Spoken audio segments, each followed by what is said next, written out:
Chers frères et sœurs bien-aimés, regardons ensemble ce que signifie vraiment être un chrétien de nos jours.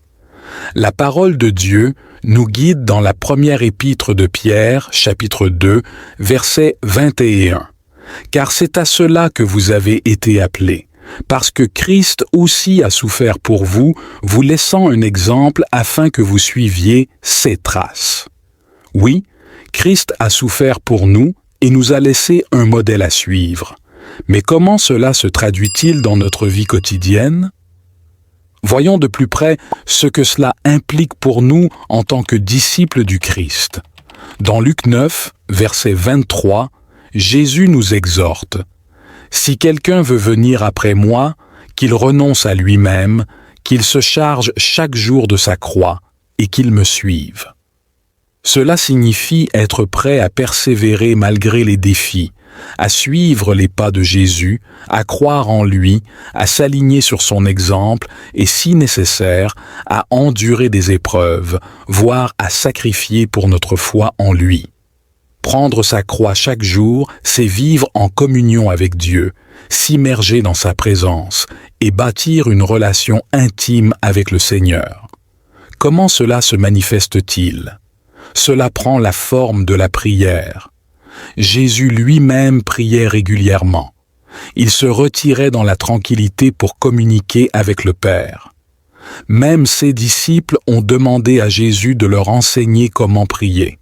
C'est parce que la prière est le fondement d'une relation solide avec Dieu. Quand nous prions, nous mettons de côté nos désirs personnels, nous nous concentrons sur Dieu et nous nous humilions. Reconnaissons notre dépendance envers lui. Pour parler de l'apparence du chrétien moderne, il est crucial de méditer sur Proverbe 1, verset 7. Le commencement de la sagesse, c'est la crainte de l'Éternel. La crainte de Dieu façonne une vie pieuse. Elle conduit à la repentance et à la recherche de la sainteté. Elle maintient notre chemin droit car elle nous empêche de prendre le péché à la légère. Être fait pour exalter Jésus. Mais pour y arriver, nous devons garder nos cœurs centrés sur Dieu. Au milieu des distractions, dans un monde rempli d'influences contraires, nous devons prioriser Dieu chaque jour. Comme le dit le psaume 113, versets 2 à 3. Que le nom de l'Éternel soit béni dès maintenant et à jamais, du soleil levant au soleil couchant. Que le nom de l'Éternel soit célébré. Louant Dieu de tout notre cœur, la louange attire sa présence et magnifie sa grandeur. En choisissant la louange, nous disons à Dieu que sa présence est notre priorité, que nous préférons l'accompagner à tout plaisir éphémère. Chers amis, battons-nous pour garder un cœur constant de louange, comme le psaume 145 le proclame. Louons Dieu pour sa grandeur, sa compassion, sa justice. Laissons nos cœurs être remplis de louanges, magnifiant le nom du Seigneur dans chaque aspect de nos vies, à chaque instant, trouvant l'occasion de lui parler, de chanter ses louanges. C'est ainsi que nous développerons une habitude de communion constante avec notre Sauveur. Que le nom de l'Éternel soit béni du lever au coucher du soleil, car il est digne de toute louange et de toute adoration. Que nos cœurs soient des fontaines de louange et de service pour notre Seigneur. Bien-aimés, abonnez-vous à Voyage Spirituel TV pour ne manquer aucun des précieux contenus que nous partageons. Activez la cloche de notification pour être averti à chaque nouvelle vidéo inspirante.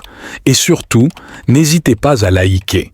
Si vous ne le faites pas, il est fort probable que YouTube ne vous montre plus nos prières. Partagez cette vidéo dans 3 groupes WhatsApp, car le chiffre 3 symbolise l'unité de la Trinité chrétienne. En partageant cette prière, nous créons une chaîne d'amour et de guérison qui touchera le maximum de personnes dans le besoin. Et ainsi, le Seigneur répandra sa bénédiction sur vous.